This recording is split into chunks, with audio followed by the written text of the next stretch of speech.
সরকার বিরোধী আন্দোলনে নতুন করে উত্তাল হয়ে উঠেছে ইসরায়েল। প্রধানমন্ত্রী বেনিয়ামিন নেতানিয়াহুর পদত্যাগ এবং সরকারের জবাবদিহি নিশ্চিতের দাবিতে রাজধানী তেল আবিবের রাস্তায় নেমে আসে হাজারো বিক্ষোভকারী। 18 জানুয়ারি দেশটির শীর্ষস্থানীয় সংবাদ মাধ্যম টাইমস অফ ইসরায়েল এই খবর প্রকাশ করে।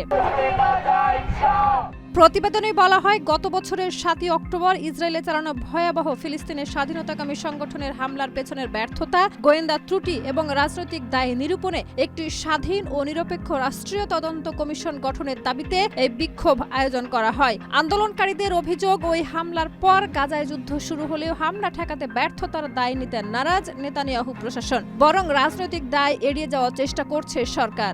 সানবিট সব দিবে সামাল। সানবিট ম্যাজিক প্রেস ডিশওয়াশিং এর মাথা ঘোরানো সলিউশন।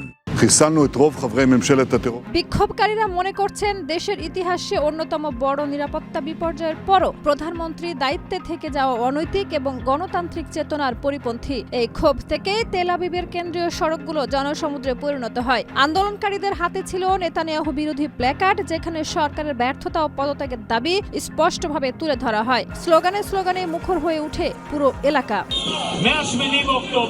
অনেকের শরীরে ইসরায়েলের জাতীয় পতাকা জড়িয়ে এবং নেতানিয়াহুর ব্যঙ্গাত্মক মুখোশ পরে প্রতিবাদ জানান, যা আন্দোলনের প্রতীকী রূপকে আরো তীব্র করে তোলে। বিক্ষোভে অংশ নেওয়া পরিবারগুলো সরকারের প্রতি ক্ষোভ প্রকাশের পাশাপাশি মানবিক দাবিও তোলে। বিশেষ করে ফিলিস্তিনের স্বাধীনতাকামী সংগঠনের হাতে জিম্মি থাকা শেষ ইসরায়েলি নাগরিকের মরদেহ দ্রুত দেশে ফিরিয়ে আনার আহ্বান জানানো হয়।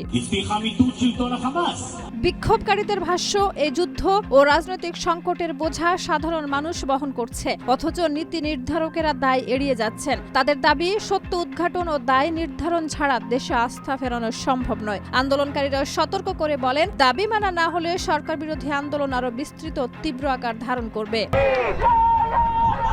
শাহিদা রুবি, মাই টিভি।